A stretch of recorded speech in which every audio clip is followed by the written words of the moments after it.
onde atua na gestão logística de medicamentos, na implantação de serviços farmacêuticos clínicos voltados a pacientes com diabetes, asma e uso de anticoagulantes orais na avaliação farmacoepidemiológica populacional na atenção primária do município. E também o Leonel faz parte do departamento de farmácia da Sociedade Brasileira de Diabetes, junto comigo, e o Vanilton está presente também. Leonel, a palavra é toda sua. Bom dia, tudo bem? Você me ouve bem, Mônica? Só para Sim, estou te confirmar. ouvindo bem.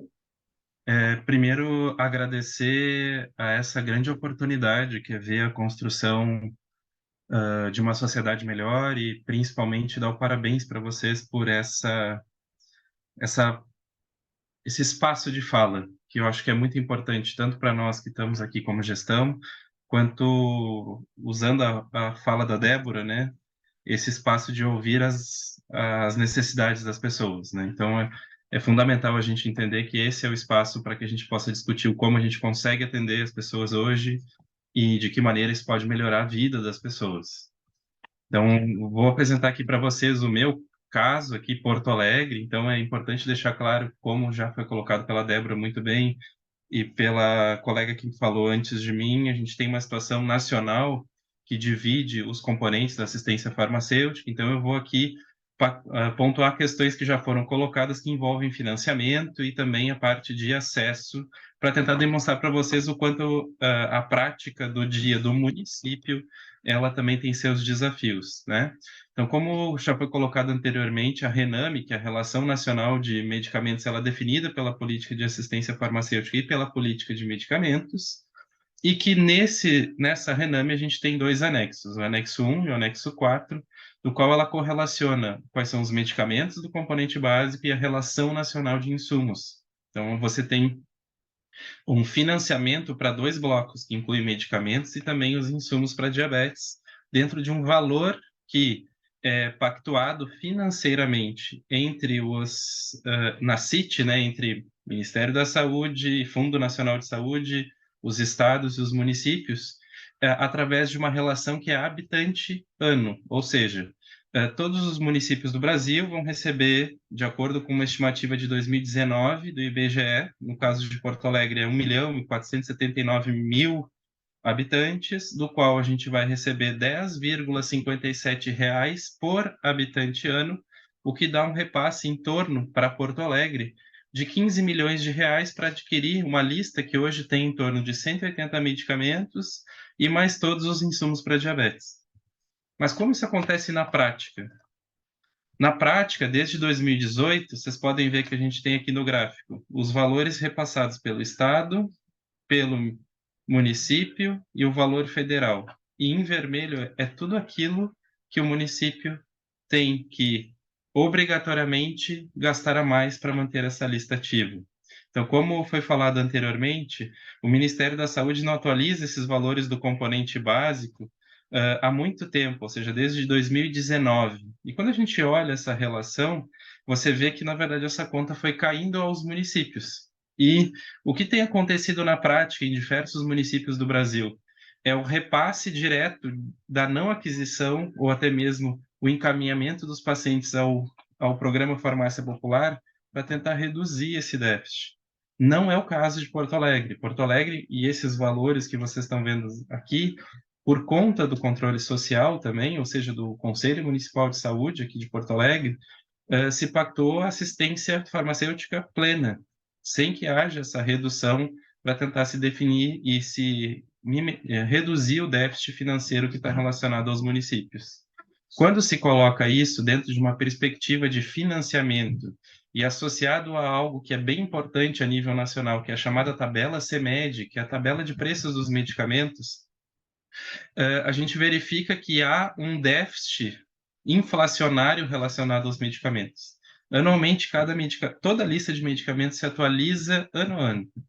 Entretanto, como vocês puderam ver anteriormente, o valor de repasse financeiro entre Estado, Ministério e até mesmo o valor obrigatório dos municípios não se atualiza desde 2019.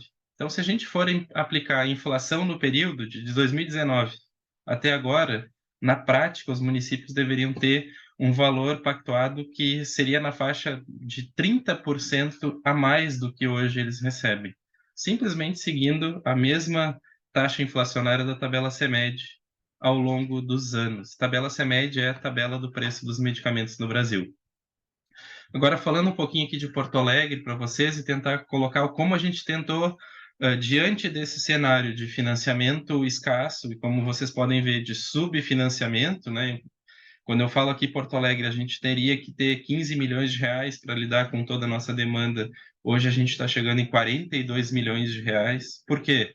Porque é um fluxo de pessoas que deixaram de ter acesso a um sistema próprio, privado e complementar e estão migrando para o SUS para ter acesso terapêutico funcional. Os próprios planos de saúde estão entrando em processo de dificuldades financeiras e tem diminuindo o seu gasto com acesso a medicamentos, e isso tem sido também uma forma de um fluxo de pessoas irem ao SUS para terem acesso.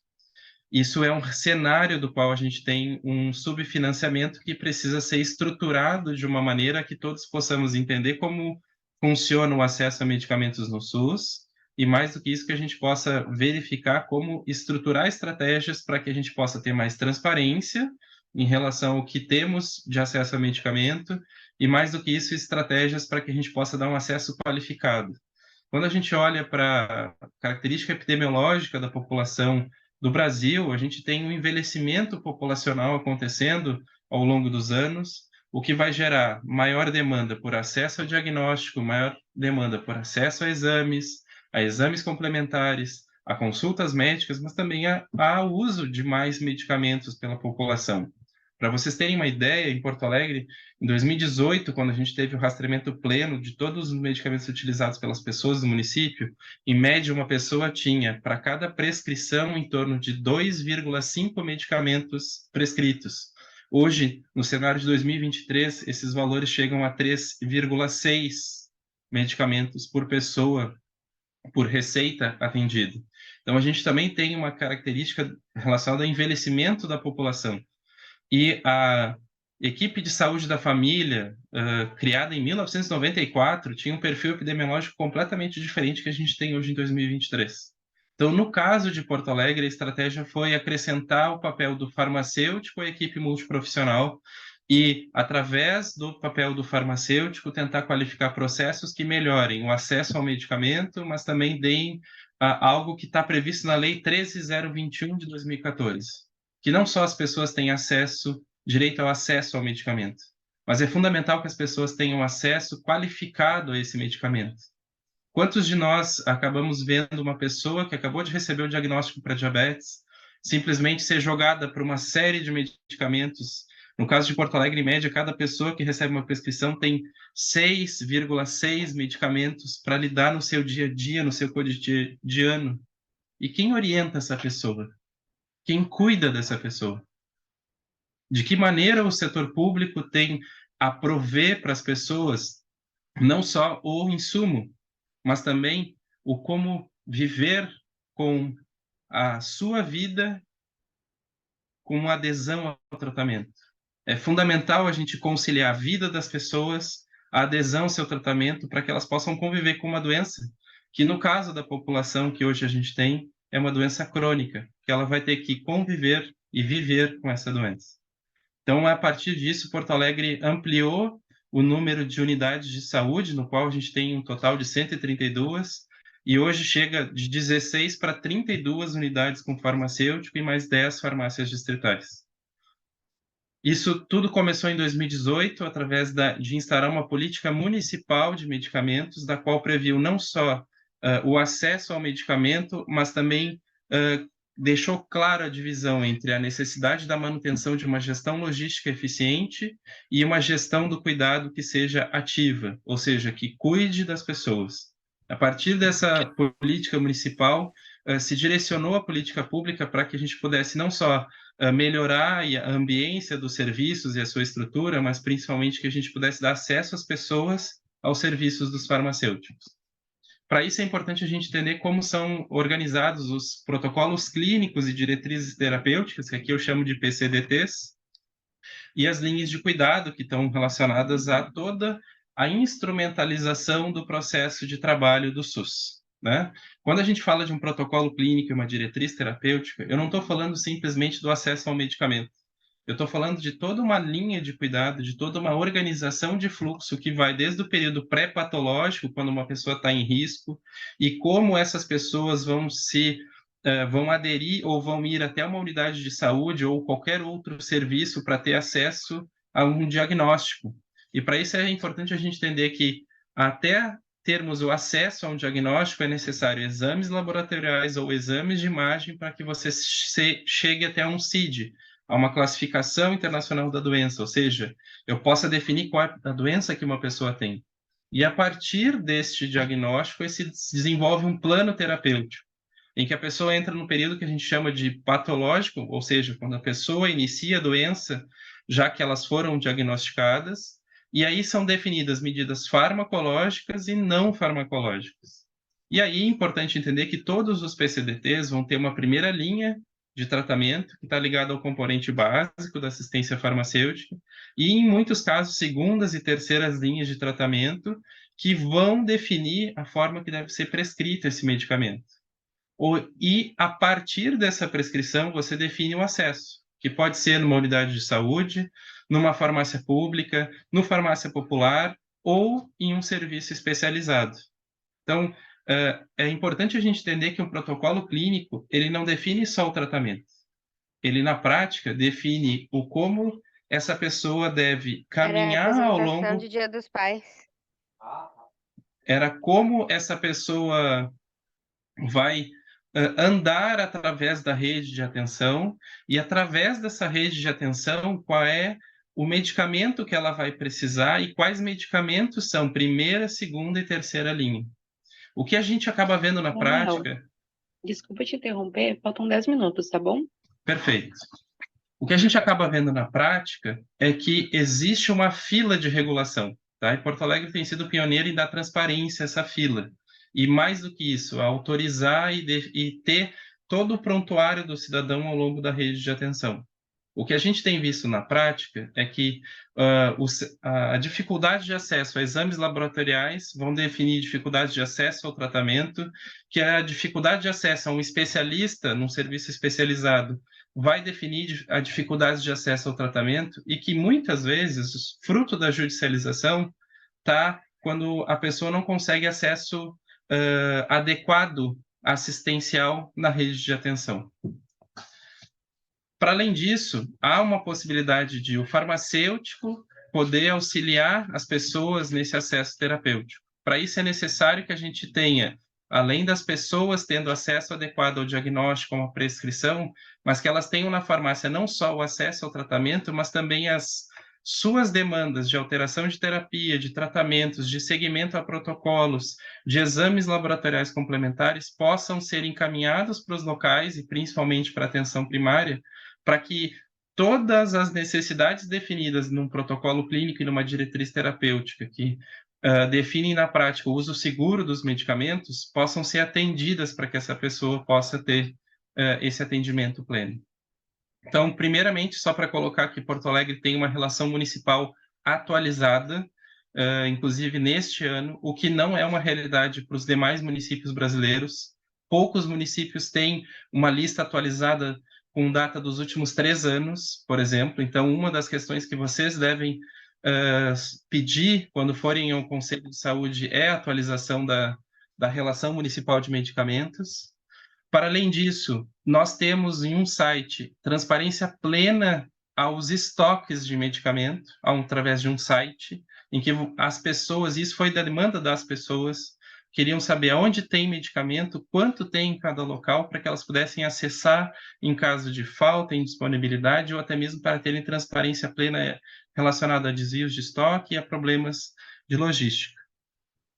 Para além disso, também na estratégia de Porto Alegre, as canetas de insulina são disponibilizadas através de uma consulta inicial, da qual esse paciente é orientado, onde se revisa seu tratamento, onde se verifica os locais de aplicação, forma de descarte. O que isso tem feito? A possibilidade de que o farmacêutico possa fazer a troca entre frasco ampola e caneta de insulina num lugar só. e, ao mesmo tempo, sem que a pessoa tenha que se deslocar mais vezes até simplesmente alterar uma prescrição para que possa ter acesso às canetas de insulina. Para além disso, em 2019, Porto Alegre atualizou o seu Programa Municipal de Insumos para Diabetes, numa estratégia de diminuir a burocracia e dar maior transparência ao fluxo de acesso a esses insumos. Então, em 2019, nós reestruturamos o programa, incluindo todas as pessoas com diabetes insulino-dependentes e também mulheres com diabetes gestacional. Nessa reestruturação, o principal ponto foi uma solicitação eletrônica que tivesse critérios definidos e que todo o acesso também se desse através de uma consulta inicial, com orientações mínimas dadas pelo farmacêutico.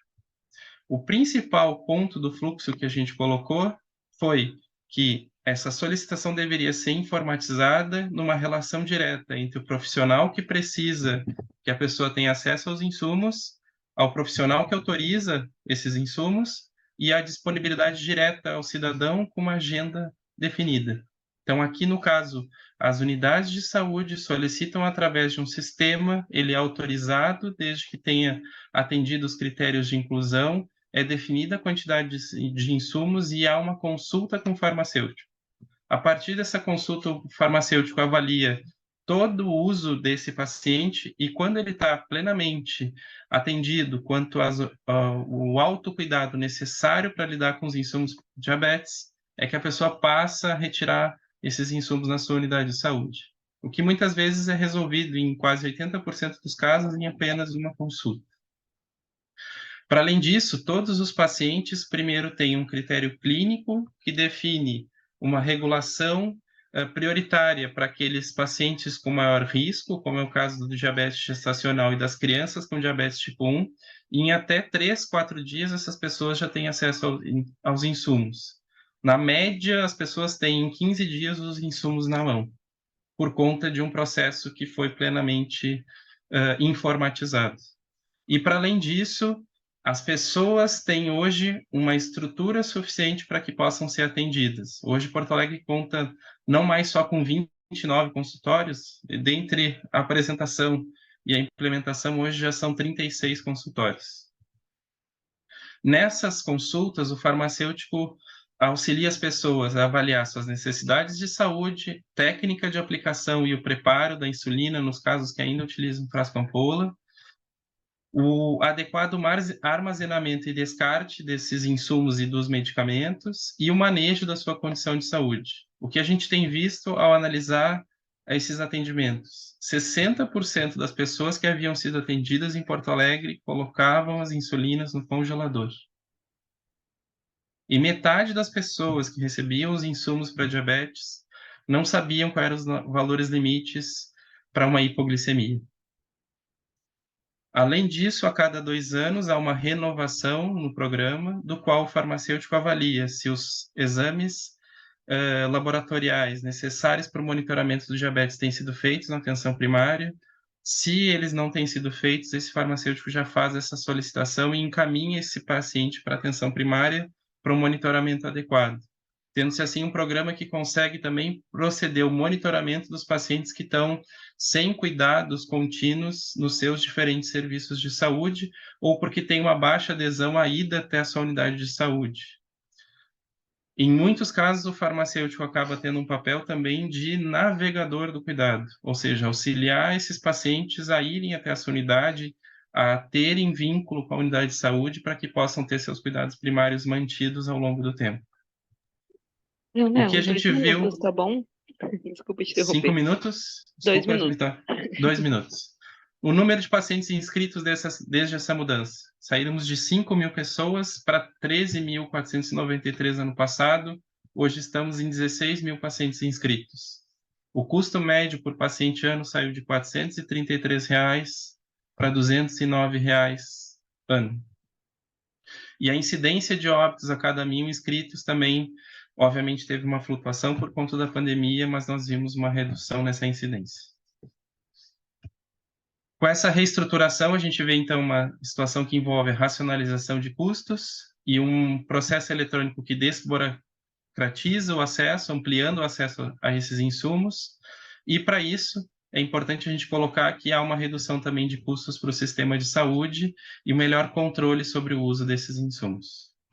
Dentro do município, no componente especializado, numa ação do Estado do Rio Grande do Sul, e aqui é importante dizer que isso aqui é o Estado do Rio Grande do Sul que fez, existe já a farmácia digital do Rio Grande do Sul, em que essas solicitações do componente especializados podem ser feitas para uma série de medicamentos de forma eletrônica, em que se verifica esse paciente e de que maneira ele está sendo utilizado. Para além disso, é importante colocar para vocês que na alta complexidade também existe esse acesso para retinopatia diabética através da Portaria Conjunta número 17 de 2021, só que este pagamento é feito num serviço especializado em que é encaminhado até um serviço especializado onde isso pode ser feito. Então aqui também há uma organização da rede assistencial para que possa se dar acesso a esses pacientes. Muito obrigado, espero ter mostrado o nosso cenário de enfrentamento para poder manter a política de assistência farmacêutica de Porto Alegre viva. Parabéns, Leonel, pela sua explanação. Acho que é muito interessante a gente conhecer realidades de outros estados, outras cidades, porque a gente tem gente do país inteiro aqui, e muitas vezes, em alguns lugares, o SUS funciona, a saúde pública funciona, em outros lugares a saúde pública não funciona. Né? Eu que já morei no Sul, eu sei que no Sul funciona melhor que em outros lugares. Eu morei em Blumenau, né? Então, é muito, muito legal. Gente, eu tenho aqui duas perguntas, tá? Deixa eu só abrir aqui para eu poder ler as perguntas. Então, eu tenho uma pergunta aqui. Raquel, também você está aí Pode abrir aí a sua tela, por favor. Estou aqui. Ah, joia. Bom, tem uma pergunta da Ilana, que é: a farmácia estadual pode alterar o número de canetas que está prescrito no laudo médico? Exemplo, 9 unidades dia vezes 31 dias, 279 unidades mês. Médico pedindo 2 canetas. A responsável pela farmácia pode alterar e entregar apenas uma caneta de 300 unidades? Como justificar que a cada furada é necessário um teste de gotinha? Precisaria estar descrito no laudo desse desperdício? Sabe responder isso aí, Leonel? Eu dei um problema aqui no meu fone de ouvido. A segunda pergunta eu não consegui ouvir. A farmácia estadual pode alterar o número de canetas que está prescrito no laudo médico? Exemplo, 9 unidades por dia vezes 31 dias, 279 unidades por mês. Médico pedindo 2 canetas, a responsável pela farmácia pode alterar a entrega apenas uma caneta de 30 unidades? Como justificar que cada furada é necessário teste de gotinha? Precisaria estar descrito no laudo esse desperdício? A quantidade dispensada, tá, Mônica?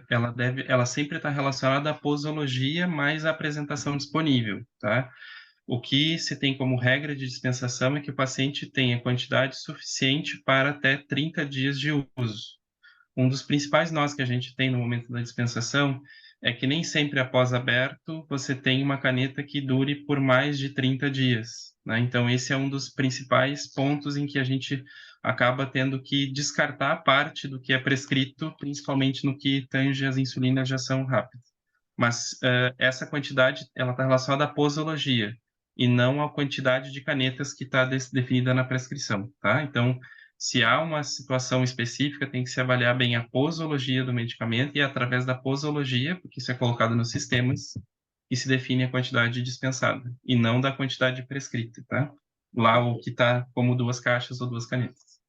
Espero que tenha clareado aí, viu, Ilana? A Helena está fazendo uma pergunta aqui também. No caso de insumos que não são incorporados pelo SUS Rename, você saberia dizer como funciona a distribuição do orçamento internamente? Eu acho que essa é para a Raquel, né? Exemplo, entramos com processo para conseguir bomba de insulina em face do município. Ele tem previsão orçamentária para isso ou pede para os outros entes? No caso de Porto Alegre, tá, Mônica? A bomba de insulina é dividida em duas responsabilidades. O Estado é responsável pela parte que envolve o medicamento, a insulina, e os insumos que são para colocação da bomba, eles são do município. Então, se há uma divisão de financiamento e os processos judiciais acabam sendo definidos como corresponsabilidade, tá? Então, no caso de Porto Alegre e Estado, há uma divisão conforme responsabilidade. Estado, os medicamentos para bomba, que envolve o medicamento e o frasco ampola, e o município os insumos necessários para aplicação. Ok. E aí, só para complementar, Mônica, Hum. quando você tem na destinação orçamentária do Ministério da Saúde, que eles enviam a programação do orçamento para o ano seguinte e o Legislativo aprova isso, não tem uma destinação orçamentária voltada para os medicamentos ou insumos que não estão incorporados pelo SUS. Então, a gente sabe que isso pode vir a acontecer, mas não fica claro quanto que o Ministério tem destinado para aquilo, se é que tem alguma coisa, ou se ele acaba tirando de outras áreas e fazendo um bem bolado ali do orçamento para conseguir financiar esses casos. Ok. Gente, vou agradecer vocês dois. Muito obrigado. Foi muito esclarecedor a fala de vocês. A gente vai dar uma paradinha agora de 10 minutos, intervalo,